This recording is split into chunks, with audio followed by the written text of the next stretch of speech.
Hello students of class 12th, कैसे हो बेटा। आज हम अपना नेक्स्ट टॉपिक अकाउंट्स में adjustment in the closed accounts करेंगे। ठीक है, जैसे कि इसके नाम से ही पता चल रहा है, हमने बंद हुए खातों में कुछ एडजस्टमेंट करनी है। एडजस्टमेंट कैसे, मतलब मान लीजिए जैसे कि हमें पता है अकाउंटेंट है, उससे भी गलतियाँ हो सकती हैं। ठीक है, अकाउंटेंट भी एक इंसान ही है और गलती इंसान से ही होती है। तो गलतियाँ कुछ भी हो सकती है, किसी भी तरह की पार्टनरशिप फर्म में जो अकाउंटेंट है वो किसी भी तरह की गलती कर सकता है। और जब वो गलती कर देता है, मान लीजिए लास्ट ईयर के खातों में उसने कोई गलती की और हमें लास्ट ईयर के खातों में पता नहीं चला, लेकिन नेक्स्ट ईयर जब हम खाते अपने ओपन करने वाले हैं तो उस वक्त हमें उस गलती का पता चलता है कि ये वाली एंट्री तो हमने की ही नहीं, ये वाला जो खर्चा है वो हमने लिखा ही नहीं, या फिर ये वाली जो इनकम है वो हमने लिखी ही नहीं। तो उस केस में हम क्या करेंगे, क्या हम पिछले साल के खातों को छेड़ेंगे? नहीं, उसकी तो बैलेंस शीट भी बन गई है, उसको साइन भी हो गए हैं सभी पार्टनर्स के, सब कुछ हो गया उसमें, तो अब वो उसको छेड़ने का तो कोई मतलब नहीं बनता ना। तो हम क्या करेंगे, इसका इफेक्ट ख़त्म करने के लिए नेक्स्ट ईयर की स्टार्टिंग में हम एक एडजस्टमेंट एंट्री करेंगे। ठीक है, अब हम देखते हैं कि किस तरह की एरर या ओमिशन एक अकाउंटेंट के थ्रू या फिर एक मतलब पार्टनर के थ्रू हो सकती है in the accounts of the partnership firm. Okay, first one is when interest on capital और ड्राइंग्स में have been omitted. Omitted means छूट गया हो।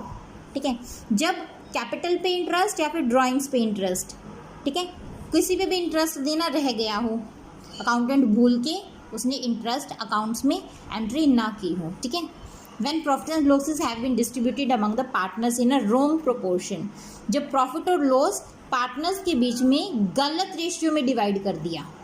ठीक है, हो सकता है इक्वली डिवाइड करना हो, उसने उनके कैपिटल रेशियो में डिवाइड कर दिया हो। ठीक है ना, ऐसी गलती हो सकती है अकाउंटेंट से।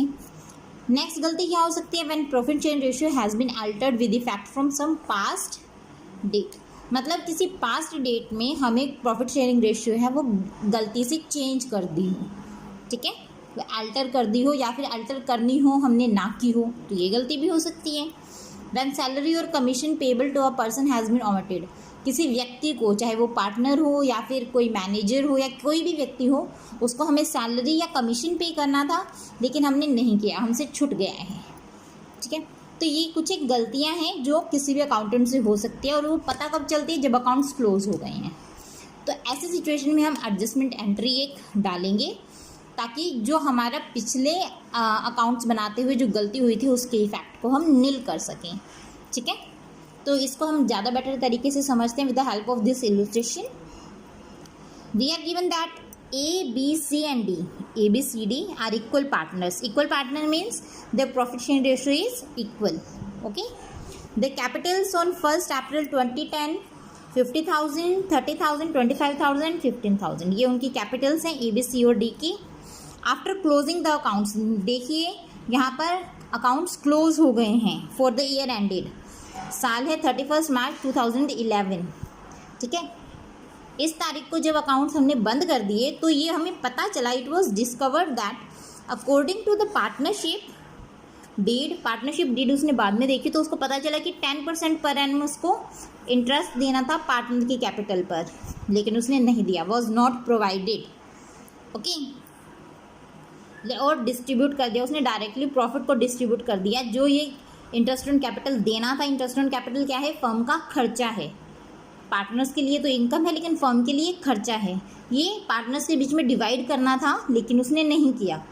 सो अब हमें इसकी एक एडजस्टमेंट एंट्री पास करनी पड़ेगी। It was agreed among the partners, उन्होंने क्या एग्री किया, that an adjustment entry in the beginning of the next year will be provided. Means अगले साल की शुरुआत में पहले ही दिन एक एडजस्टमेंट एंट्री हम पास आउट कर देंगे ताकि उसका इफेक्ट नील हो जाए। तो वो नेसेसरी जर्नल एंट्री पास करनी है और हमें अज्यूम करके चलना है that capital R not fixed capital नहीं है, फ्लक्चुएटिंग कैपिटल है। ओके, तो फर्स्टली तो हम यही देखेंगे इंटरेस्ट ऑन कैपिटल बनता कितना है हमारा, मतलब फर्म का खर्चा कितना हो रहा है, जो लॉस फर्म को होना था कितने अमाउंट का उसको होना था। ठीक है, 10%, तो हम हर एक पार्टनर की कैपिटल पे इंटरेस्ट निकालेंगे 10%, 50,000 पे भी, 30 पे भी, 25 पे भी, 15 पे भी। जब सब पे निकाला हमने interest on capital, okay, A की कैपिटल पे 50,000, पे 5,000, 3,000, 2,500 एंड 1,500, okay, A B C D सबकी, और जब हमने इनका टोटल किया we will get 12,000 rupees. This is an expense of the firm, ये फर्म का खर्चा था। हमें खर्चा किस साइड लिखना होता है, debit side of profit and loss account, but हमने ये नहीं लिखा, और फर्म के लिए जो खर्चा है वही पार्टनर्स के लिए क्या है, इनकम है, ठीक है। तो फर्म का जो खर्चा है तो मतलब लॉस हुआ फर्म को, तो फर्म का लॉस प्रॉफिट और लॉस क्या रेशियो है उनके इक्वल है, तो वो इक्वली इसको डिवाइड करेंगे। 12,000 को 4 इक्वल पार्ट्स में जब वो डिवाइड करेंगे then each of the partner will get a loss of 3,000 each, okay. और ये वाला लॉस है ये डेबिट होएगा in their respective capital accounts, उनके कैपिटल अकाउंट्स में वो डेबिट होगा, ठीक है। और जो उनको मिलना था इंटरेस्ट ऑन कैपिटल, जो उनकी इनकम थी वो उनके अकाउंट में क्रेडिट हो जाएगी, इनकम क्रेडिट हो जाएगी, और जो लॉस था वो डेबिट हो जाएगा, ठीक है। जो फर्म की तरफ से हम देखते हैं जो लॉस पड़ा है 3,000 का, वो चारों पार्टनर्स के अकाउंट में से लेस हो जाएगा, और जो इंटरेस्ट ऑन कैपिटल मिलना है वो प्लस हो जाएंगी, ठीक है। तो जहाँ पर डेबिट बैलेंस आएगा डेबिट लिखेंगे, जहाँ पे क्रेडिट बैलेंस आएगा क्रेडिट। जैसे यहाँ पे देखिए ए का जो इंटरेस्ट ऑन कैपिटल है वो 5,000 है, 5,000 उसको मिलने थे, लेकिन उसको लॉस कितने का हुआ था 3,000, क्योंकि उसको हिस्से कितना आया था 3,000 रुपये, सबके हिस्से 3,000 आया ना, तो उसको कितना क्रेडिट हो गया 2,000 रुपीज़ उसकी क्रेडिट हो गए। बी के देखिए उसका इंटरेस्ट ऑन कैपिटल है 3,000, वो 3,000 ही लॉस हैं, तो उसको ना ही तो कुछ मिलेगा और ना ही उसको कुछ देना होगा, ठीक है। सी का इंटरेस्ट ऑन कैपिटल है 2,500, जबकि उसको लॉस कितना बियर करना पड़ रहा है 3,000, तो 500 उसका डेबिट हो जाएगा। सिमिलरली 1,500 डी का है इंटरेस्ट ऑन कैपिटल, और उसको बियर कितना करना है लॉस 3,000, तो 3,000 में से 1,500 माइनस किया तो 1,500 उसके अकाउंट से डेबिट हो जाएंगे, ठीक है। तो it's entry will become C's capital account will be debited, D's capital account will also be debited to the A's capital account. A को 2,000 रुपये मिलेंगे और बी सी और डी के अकाउंट से 2,000 रुपये ख़त्म हो जाएंगे, सी से भी 500 रुपये और डी से 1,500 रुपये, ठीक है। Adjustment in respect of interest on capital, ये एडजस्टमेंट एंट्री के बाद ये नरेशन लिखनी बहुत ज़रूरी है, क्लियर, ताकि पता चले कि एंट्री कहाँ से आई है। इलुस्ट्रेशन नंबर 35,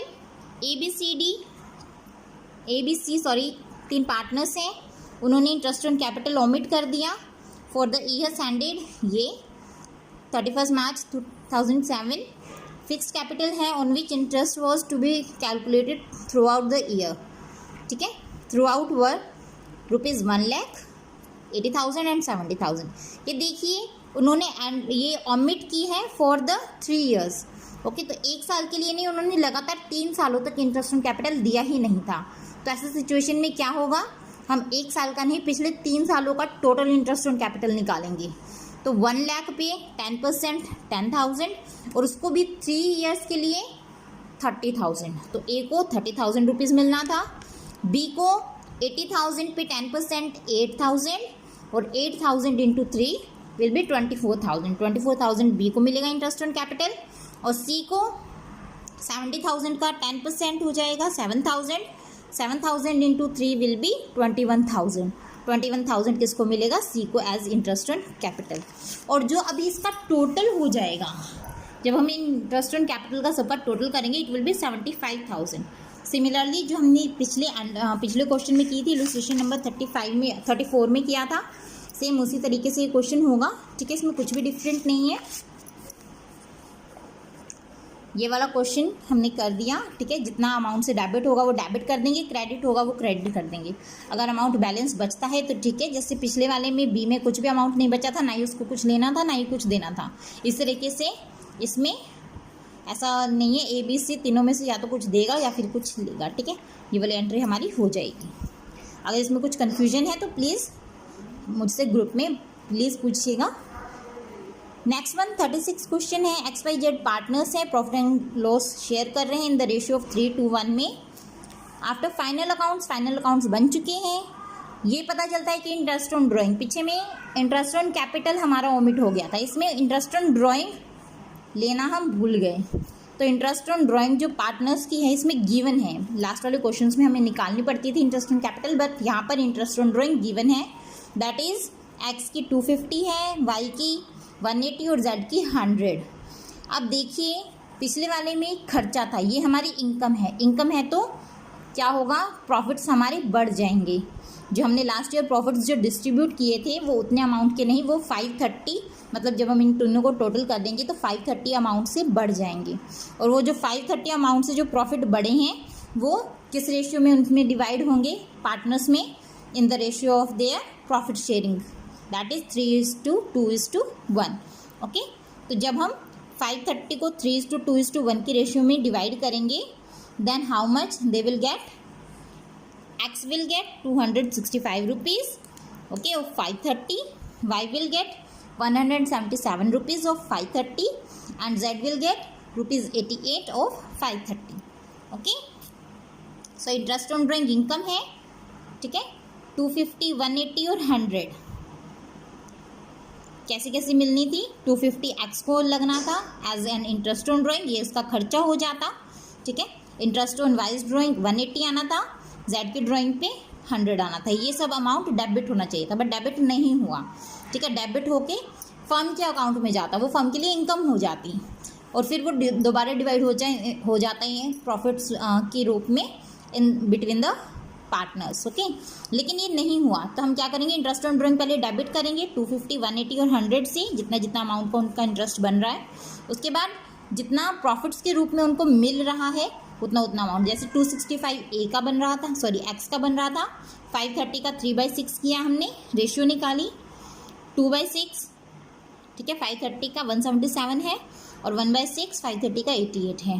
तो इसमें से जब माइनस करेंगे डेबिट और क्रेडिट तो हमारे एडजस्टमेंट एंट्री निकल के आएगी, वाइज कैपिटल अकाउंट डेबिट, जेड्स capital account debit to X capital account, ठीक है। 3, 12 and 15, okay, it is the entry. Clear. Next sum भी ऐसा ही है, इसमें कुछ भी न्यू पॉइंट नहीं है। 37 सम। 38 देखिए, R and S were partners in a firm sharing their respective capital are given. Partnership deed में इंटरेस्ट ऑन कैपिटल भी दिया है, इंटरेस्ट ऑन ड्राइंग भी दी हुई है, ठीक है। आर की ड्राइंग्स दी हुई है 1000 पर मंथ और drawn at the end of every month. S की ड्राइंग दी हुई है 2000 per month, run at the beginning of every month. Okay, after the preparation of final accounts for the year ended, it was discovered that interest on our drawings was not taken into consideration. हमें सिर्फ ये देखा है कि जो are की drawings पे जो इंटरेस्ट है वो नहीं पे किया है, बाकी सब कुछ हो गया है, लेकिन आर की ड्राइंग पे इंटरेस्ट है वो हमने पे नहीं किया है in our last years accounts. Okay, तो ये वाली एंट्री, इसका सॉल्यूशन हम कल करेंगे। आज के लिए आपका काम है, आपको क्वेश्चन नंबर 34, 35, 36 और 37 ये 4 क्वेश्चंस आज आपको करने हैं, ठीक है, अपनी फेयर नोटबुक में।